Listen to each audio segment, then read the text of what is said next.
is in America, where the road goes quiet, where legends still breathe, and where the line between truth and folklore blurs. From haunted highways and cryptid sightings to stories that have echoed through generations, State of the Unknown takes you deep into the shadows of America's strangest corners. Hosted by Rob, this documentary-style podcast blends immersive storytelling with real research to uncover the tales that refuse to fade. If you like your mysteries murky and your folklore just a little too real, you might already be living in the state of the unknown. Listen now wherever you get your podcasts. How do you know who you are? Is it the name that you've always answered to? The memories you carry? Or the roles you've learned to play? Most people assume identity is something stable, something that stays fixed no matter the setting. But for some, it does shift. Not in sudden breaks, but in quiet, gradual turns. One version for the public, another for private. And somewhere in between, maybe a third that no one sees. Can you forget who you are and not even know it happened? What if the memories you trust most aren't yours at all, but something you absorbed, invented, or chose to believe? When pieces of your past go missing, does that person you become belong to someone else entirely? And if you decide to forget, willingly, what does that make you? Welcome to Down the Crooked Path. I'm your host, Amanda Joy. Join me as we dive into eerie and spine-chilling stories that blur the lines between reality and the unknown. From cryptids and mysterious disappearances to true crime, UFO sightings, and paranormal activity. Venture into the unknown and uncover the secrets that lie down the crooked path. There are lives built on borrowed memories, stories told without conviction that no one else recalls. Sometimes, the truth isn't lost, it's replaced. Today we stepped into the blurred space between identity and invention, a place where memory cannot be trusted and truth is a matter of performance. Who was John Fritz Johnson? In May of 1957, a man arrived in Omaha, Nebraska. He walked into the Round Table Bar at 19th and Harney Streets and asked if they were hiring. The woman behind the bar, Betty Augustine, was working that day. She later described him as well-dressed, confident, and fascinating. He introduced himself as John Fritz Johnson. He was hired as a bartender, and within days, the regulars began referring to him as Fritz, a nickname that quickly stuck. Charismatic and quick-witted, he had a natural ease with people that made him more than just someone who poured drinks. He was a performer, a presence. His stories, rich with details and conviction, painted vivid pictures of a childhood spent in a Boston orphanage and 13 years in the Navy. Whether every word was true didn't seem to matter. He spoke with such confidence that no one questioned him. Patrons gravitated towards him, drawn not only by the drinks but by the magnetic energy he brought to the bar. Fritz didn't stay behind the bar for long. His personality caught the attention of local media, and he transitioned into radio. First as an announcer for KBON, and from there he moved on to television, eventually becoming the sports director at KETV Channel 7.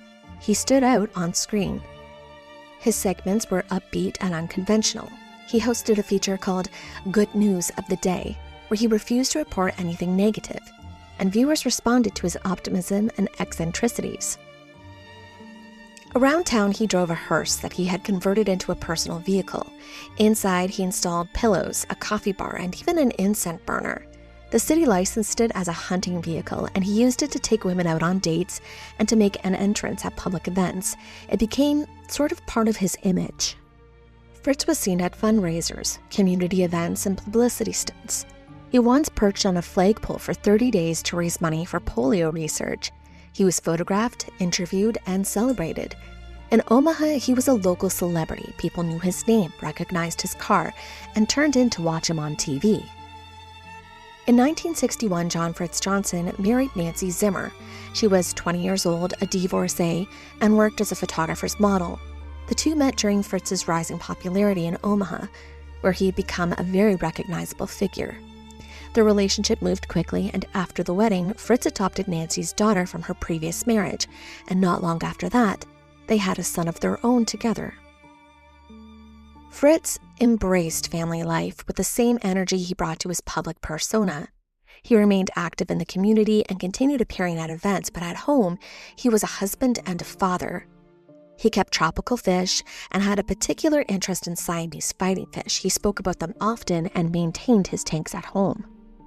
In 1964, Fritz was diagnosed with a malignant tumor behind his left eye. The news was serious. He underwent surgery and the eye was removed. Afterward, he began to wear an eye patch. It wasn't a temporary measure. It became part of his look. He didn't hide it. He wore it on television, in public, and at events. It added to his presence, and it was something that people remembered. By the diagnosis, Fritz didn't retreat.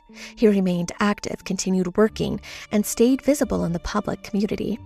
He said that the surgery had weakened his back, and that's why he took up archery, something he fully invested in. Within 5 weeks, he won the Nebraska State Archery Championship. And he didn't just compete, he gave demonstrations. A Nebraska archery firm sent him to sport shows to represent their equipment. Lawrence Joseph Bader was born December 2nd, 1926, in Akron, Ohio. His father was a dentist, and the family lived in a well-established neighborhood. In 1944, while still attending Akron's Central High School, Bader enlisted in the U.S. Navy and served for 2 years during World War II. After his discharge, he enrolled in the University of Akron, but left after completing only 1 semester. Later, he worked as a cookware salesman for Reynolds Metal Corporation. He was known to be personal and persuasive, traits that served him well in sales. Colleagues described him as someone who could hold a conversation for hours and keep people engaged. He earned a decent salary, but by the mid-1950s, Bader was in financial trouble. He owed approximately $20,000 to the IRS and had not filed taxes for 5 years. He was also behind on other bills and under pressure from creditors. On April 19, 1952, Bader married Mary Lou Knapp. She had also attended the University of Akron, and the couple settled into Akron's West Hills neighborhood. They had 3 children together and were expecting a 4th by 1957. Mary Lou managed the household while Bader worked full-time. She was aware of the financial strain but said that he had assured her that he was handling it.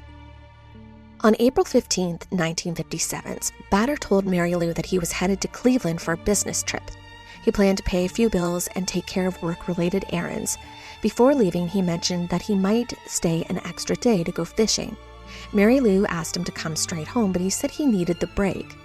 Once in Cleveland, Bader cashed a $400 check and made payments on several accounts.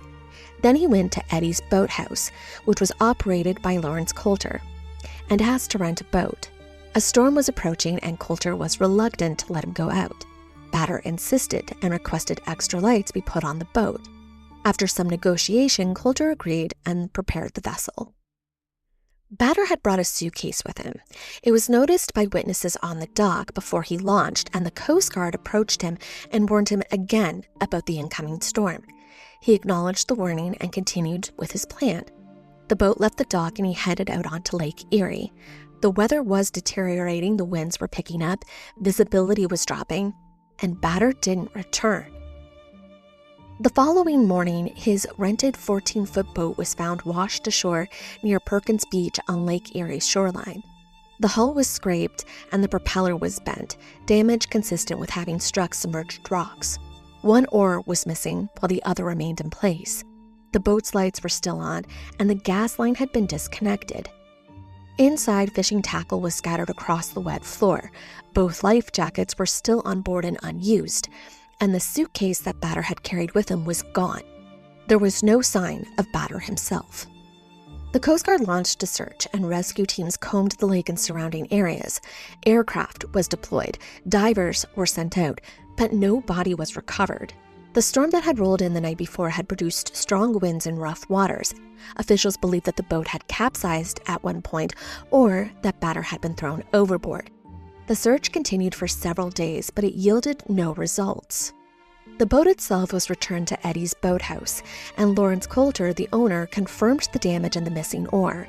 He reinstated that he had been reluctant to rent the boat to Batter in the first place due to the weather conditions, and the Coast Guards eventually filed the report and closed the case as a presumed drowning. Mary Lou remained in Akron with her children, navigating life as a single mother in the wake of her husband's disappearance. With no body recovered and no trace of Lawrence after the boat was found, she was left to manage the household alone. Over the next 3 years, she received Social Security payments, modest support that helped sustain the family but came with limitations.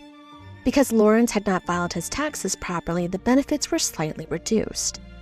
Eventually, she collected his life insurance policy.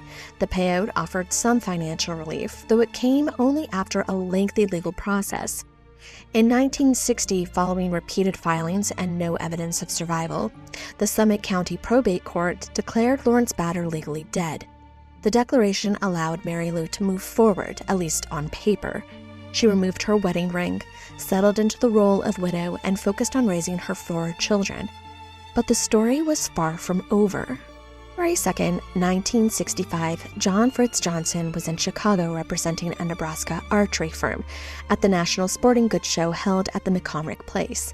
He was demonstrating equipment, speaking with the attendees, and performing trick shots. He wore his usual eye patch and a neatly trimmed mustache, so his booth drew attention. Among the crowd was a man from Akron. He paused when he saw Fritz. The face was familiar.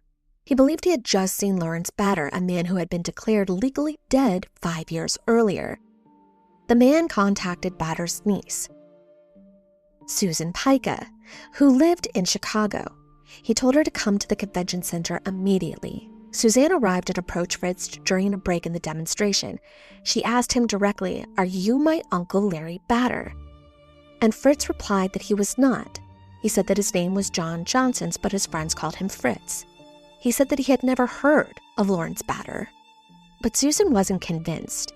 She contacted Larry's brothers in Akron and told them what she had seen. They flew to Chicago, and when they arrived and saw Fritz in person, they were certain that he was their brother Larry. Fritz continued to deny that he was Lawrence Batter. He said that he had never lived in Akron and had no memory of anyone named Mary Lou.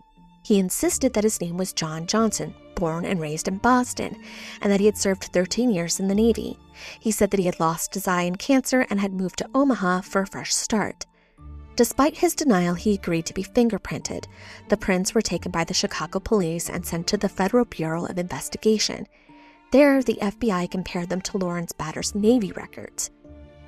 The match was exact. The fingerprints confirmed that John Fritz Johnson was in fact Lawrence Joseph Batter. Mary Lou Batter was at home in Akron when she received the call. Her husband, whom she'd had declared legally dead, had been found alive in Chicago. She described the woman as shell-shocked. She had raised their 4 children alone. She had buried him in court. She had accepted insurance payouts. She had relied on Social Security benefits, and she had never remarried. Now the insurance payout Mary Lou had received after her husband's disappearance was under review. The policy had been processed in full following his legal declaration of death in 1960. With Lawrence Batter confirmed alive, the company launched an investigation into whether the payout had been issued in error or if it was all an elaborate scam. Mary Lou had used the money to support her 4 children. She relied on it for housing, food, and medical care, and she hadn't remarried. She had not worked full-time during those years. Those funds had been essential. Attorneys representing the insurance company reviewed the timeline of Batter's disappearance and the court's declaration of death and the circumstances surrounding his reappearance. The policy had been issued shortly after he vanished. The premium had been paid in Cleveland the same day that he rented the boat. That detail raised concern. Investigators examined whether the disappearance had been intentional and whether the payout had been obtained under false pretenses. The IRS also reopened its case. Lawrence Batter had owed approximately $20,000 in unpaid taxes at the time of his disappearance, and he had not filed his taxes for 5 years, and that debt was unresolved. The agency reviewed his employment records, his financial activity in Omaha, and the legal implications of his reappearance. The name John Fritz Johnson did not exist in their system, and yet the fingerprints matched Lawrence Bader, so the case was active. When the truth of identity came out, Nancy was confronted with a reality that she had never imagined. The man that she had married was not who he claimed to be. He was not John Fritz Johnson. He was Lawrence Joseph Bader, a man declared legally dead. Nancy had no prior connection to Akron. She had never met Mary Lou. She had never heard of the name Bader until the FBI confirmed the fingerprint match. Initially, Nancy told reporters that she would stay with him. She said that she believed in her husband and wanted to support him, but the pressure mounted. The story had made headlines, and reporters were now camped outside of their home. Investigators would contact her. Legal questions surfaced about the validity of their marriage, the custody of their children, and the financial implications of his reappearance. Within weeks, Nancy left. She moved out of their home in Omaha and declined further interviews. She was not attending court hearings, and she did not speak publicly again about the case. Lawrence's legal status as a husband came a central issue following his identification. His marriage to Nancy Zimmerman, who had only known him as John Fritz Johnson, was declared legally null and void because Lawrence had never been legally divorced from Mary Lou and had been declared dead in error. The original marriage remained valid under Ohio law. This created immediate complications. Nancy had married him in good faith, unaware of his past. Their union, though emotionally real, had no legal standing. Mary Lou, on the other hand, had been widowed by the courts and had received life insurance and Social Security benefits based on that ruling. With Bader now confirmed alive, her marital status reinverted, she was once again legally married to him, despite years of separation and no intentions to reunite. The fallout in Omaha was immediate and unforgiving. KETV, where Fitz had worked as a sports director and on-air personality, terminated his employment without delay. The station didn't issue a detailed public statement. His image was quietly removed from promotional materials. His name was no longer mentioned in broadcasts. The man who had once been invited to speak at fundraisers and civic events was now absent from the spotlight. With his television career over, Fritz returned to bartending. He had worked in bars when he first arrived in Omaha before moving on to radio and television. Now, nearly a decade later, he was back behind the counter. The income was modest, and he worked long hours. Patrons who recognized him from television sometimes asked questions. Others avoided the subject entirely. The man who had once been known for his flamboyant style and public charm now moved through Omaha quietly. The story had made headlines, the recognition lingered, the job was gone, and the spotlight had shifted. Legally, Bader had been ordered to pay child support to both of the women. According to reports, he paid $50 a week to Mary Lou for their 4 children and $20 a week to Nancy for the 2 children that they had raised together. His income had dropped significantly after losing his job at the TV station, and he was left with only $30 a week to live on. The payments were court-mandated and reflected legal recognition of his responsibilities to both families. Legal experts reviewed the implications of a man being simultaneously responsible for 2 households, one through a legally binding marriage and the other through a voided but long-standing domestic partnership. The courts upheld the child support obligations to both women, citing the welfare of the children and the financial history of the case. The overall public reaction was skeptical. The idea that a man could vanish and reappear under a new name, build an entirely new life, and claim to have no memory of his past was met with disbelief. Reporters pressed him for details. Viewers who had watched him on television questioned how someone so publicly visible could have maintained a fabricated identity for nearly a decade. The circumstances surrounding his disappearance, the storm warning, the missing oar, the suitcase, only added to the suspicion. Psychological evaluations were ordered. A team of psychiatrists examined him at the University of Nebraska Medical Center. The tests were extensive. They included memory assessments, personality inventories, and neurological screenings. The goal was to determine whether Bader had experienced dissociative amnesia or was deliberately concealing his past. The results were inconclusive. The psychiatrists found no evidence of mental illness. There was no history of psychiatric treatment, no signs of schizophrenia, bipolar disorder, or any other condition that might explain a complete identity break. He showed no signs of malingering. He answered questions consistently. He maintained that he was John Johnson and had no recollection of being Lawrence Batter. One theory speculated that the malignant tumor behind his left eye might have contributed to memory loss, but medical evidence offered little support for this claim. For a brain tumor to credibly cause amnesia, it would typically need to affect regions of the brain like the hippocampus, frontal lobes, or the left parasylvian network, areas deeply involved in memory formation, executive functions, and language processing. In his case, the tumor was not located in any of these critical zones. Moreover, while tumors can disrupt memory through pressure on surrounding tissues, inflammation, or interference with neurotransmitters, none of these mechanisms were clearly at play. Logical evaluations failed to confirm either organic amnesia or deliberate deception, leaving the clinical picture frustratingly inconclusive. The absence of cognitive defects consistent with tumor-related memory impairments made the theory medically unlikely, though not entirely impossible. Ultimately, the case hovered in a gray zone between neurobiology and psychology with no definitive answer. The psychiatrists concluded that if Batter had experienced memory loss, it was not the result of a diagnosable mental illness. If he had fabricated his identity, he had done so without detectable psychological disturbances. The findings left the investigation, family members, and public with more questions than answers. Among the clinical records, dissociative fugue appears as a possible reference point. The condition involves a sudden travel or identity replacement accompanied by memory loss. Batter had vanished during a period of financial strain and reappeared under a new name in a different city. The duration of his case exceeds typical fugue episodes. The term remained in circulation among those reviewing the case. With dissociative fugue, a person may leave their home without packing, no destination, no plan. They may walk off of a job mid-shift, abandon a vehicle, or board a train with no memory of how they arrived at the station. They may speak clearly, interact normally, and show no signs of distress. They may introduce themselves with a name they've never used before, and they may believe that it is theirs. This is not a disappearance in the conventional sense.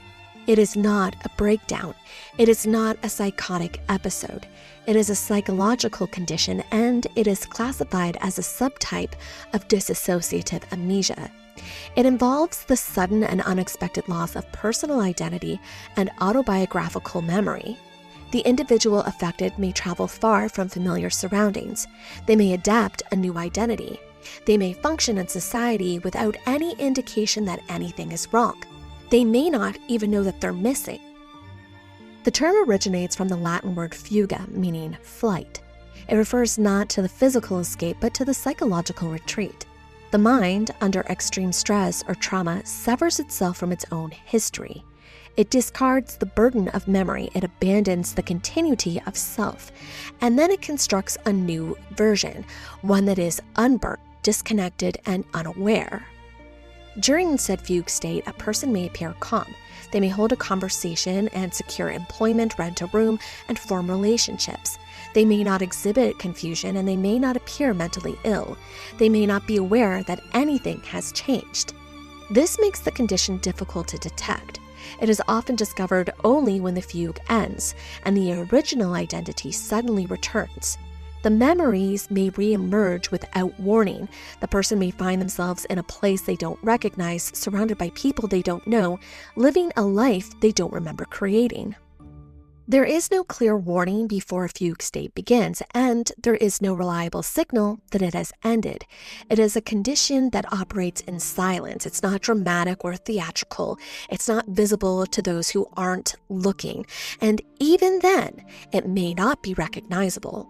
The earliest documented cases appear in the late 19th century, scattered across medical literature like anomalies that defy classification.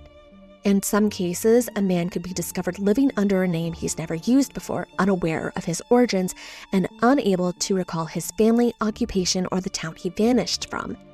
Another person could be found hundreds of miles away, coherent and composed, yet entirely disconnected from his previous life. These cases were rare, but they disturbed the boundaries of psychiatric understanding. They didn't resemble madness, they didn't resemble illness, they just resembled erasure. Then, physicians struggled to define what they were witnessing. The individuals were not delusional, they weren't coherent, they were in fact lucid, articulate, and socially functional. What they lacked was continuity. Their memories had vanished. Their identities had been replaced. The term psychogenic fugue emerged as psychiatry began to separate mental illness from criminality and hysteria, and these cases didn't fit the molds that were available at the time. They were anomalies and difficult to explain. As psychology progressed, fugue was incorporated into dissociation studies and classified as abnormal psychology. Rare and unpredictable, it proved difficult to categorize and replicate in clinics. Though included in diagnostic manuals, its understanding remained very limited at the time. In the current edition of Diagnostic and Statistical Manuals of Mental Disorders, dissociative fugue is no longer listed as a standalone diagnosis. It is now classified as a feature of dissociative amnesia. This reflects its complexity and infrequency. It is not dismissed or forgotten, but it remains in the margins of psychiatric research, where certainty is elusive and cases are few. Duration of said episodes vary. Some last for hours, others extend for days or weeks or longer. The return of the original identity may be very abrupt and may occur in isolation or in response to external cues. When it happens, the person may find themselves in an unfamiliar surrounding with no memory of how they arrived. The fugue period is often lost. In some cases, fragments remain. In others, the entire experience is inaccessible mentally. Overall, the condition is typically linked to psychological trauma. Severe stress, emotional conflict, and unresolved trauma may act as a trigger. The fugue response is not deliberate, it's not calculated. It's a protective mechanism initiated by the brain when conventional coping fails. The mind disconnects from the identity associated with the trauma. It does so to preserve function. It does so basically to survive. There is no medical design to restore the loss of identity. There are no prescriptions that can retrieve the erased memory. Treatment for dissociative fugue does not begin with a pill. It begins with recognition. The condition often remains hidden until the episode ends, or until someone close notices the fracture. The person affected may not seek help. They may not even know that help is needed. Even under this theory, there are still elements of the Bader-Johnson story that resist resolution, while the idea of a fugue state remains one of the top contenders for explanation. There are other details about the story that stir doubt. The question lingered in the wake of Lawrence Bader's reappearance: the timing, the choices, the precision with which a new life had been constructed. All of it invited scrutiny. In the public eye, the narrative didn't settle, it kind of shifted. The more it was examined, the more it seemed to fracture. In the spring of 1975, Lawrence Bader's financial situation was deteriorating rapidly. He owed the IRS approximately $20,000, a significant debt, especially for a man supporting a growing family on a salesman's salary. The amount had occurred over several years of unpaid taxes, and there was absolutely no indication that he had made arrangements to settle it. And so, the IRS began to take notice and demand repayment. Bader's employment as a cookware salesman was based on commission, and while he was known to be personable and persuasive, that made the income inconsistent. He had taken out personal loans to cover household expenses, and records suggested he was behind on payments. The family, his wife Mary Lou and their 3 children, with a 4th on their way, relied heavily on his earnings, which was stretching thin. In addition to the IRS debt, Bader had recently taken out a life insurance policy. He paid the premium on the same day he rented the boat on Lake Erie. That detail would raise eyebrows. The policy was sizable enough to provide financial relief to his family in the event of his death, and Mary Lou eventually received said payout after he was declared legally dead in 1960.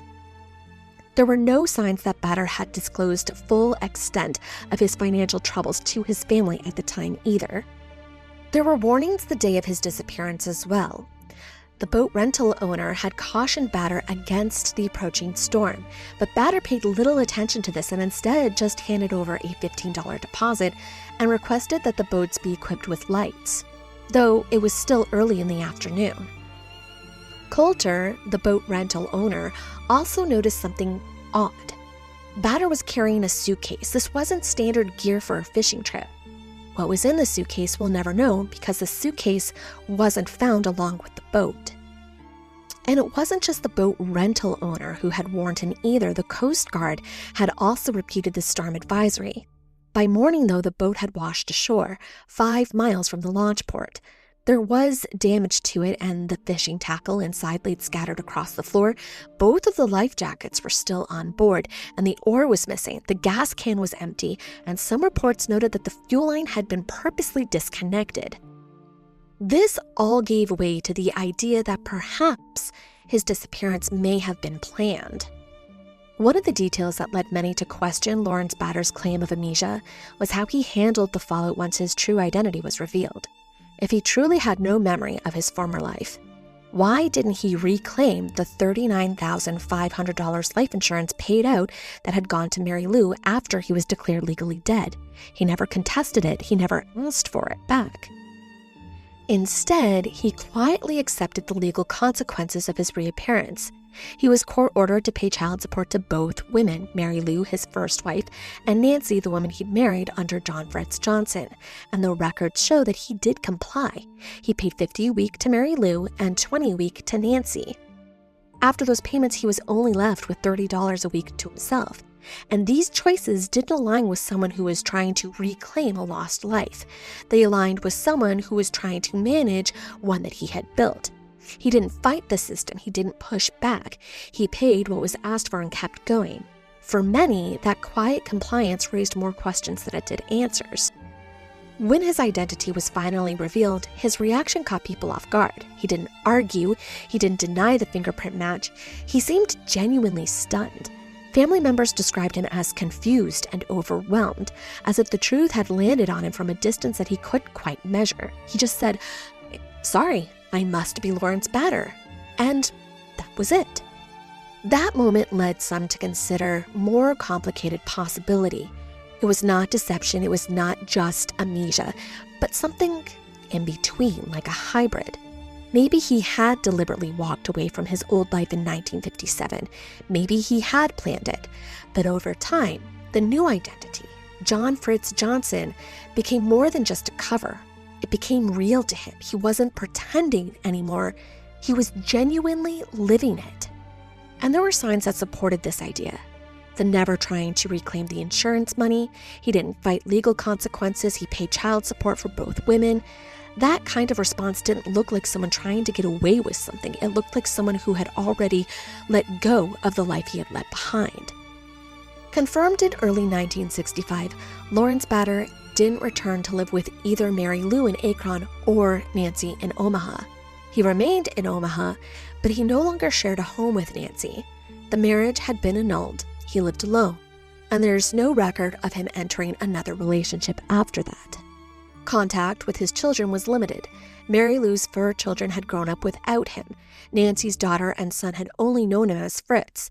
After the truth came out, there was no public reconciliation, no documented visits, no photographs, no interview. There were private moments, but they weren't recorded. The cancer had also returned within months, and it spread aggressively. He was admitted to St. Joseph Hospital in Omaha, and by late summer of 1966, he was no longer working. The illness had taken over, and he died September 16th in 1966 at the age of 39. The cause was listed as complications from cancer, and there was no autopsy. And her children held a funeral in Omaha. The body was sent to Akron, where Mary Lou and her children buried him. There were 2 headstones placed, one in Nebraska marked John F. Johnson, and one in Ohio marked Lawrence Joseph Batter. So did Lawrence Batter live a full life? That depends on which life you're asking about. The man who vanished from Lake Erie left behind a wife and 4 children and a mountain of debt. The man who surfaced in Omaha rebuilt a new identity, married again, raised more children, and became a minor celebrity. But when those two lives collided, neither seemed entirely whole. Was it all a scam? A calculated escape from financial ruin? Or did something deeper inside of him fracture, something that allowed him to believe the lie long enough for it to feel true? He never tried to reclaim the insurance money. He never reconciled the relationships. He paid child support to both families, and he lived alone. He died young, and he left behind 2 headstones, each bearing a different name. Maybe we'll never know who he really was. Maybe he didn't know either. But the story leaves us with a question that lingers long after the facts are laid bare. Could you walk away from everything you've known and become someone else? Not just for a moment, but for a lifetime. Could you build a new life so completely that the old one fades like a dream? Some paths are chosen, others are escaped, and sometimes the light that guides you forward is not the same one that casts your longest shadow. I'm Amanda Joy, signing off. Until next time, keep your eyes on the road and your light close. Thanks for wandering down the crooked path with me. If you're drawn to the eerie, the macabre, and the stories time tried to forget, you'll feel right at home here. Whether it's folklore, forgotten rituals, or the strange corners of history, there's always another twist in the path. And every post is a breadcrumb deeper into the beautifully unsettling. Follow at Down the Crooked Path on TikTok and Instagram for more haunting visuals, behind-the-scenes lore, and sneak peeks into upcoming episodes. And if you're craving even more chills, come check me out over at Canadian Creepies, where I co-host with Val. It's true crime with a northern twist, and Down the Crooked Path has its own Tuesday segment, diving into the more paranormal side of Canada. Stay curious and keep wandering.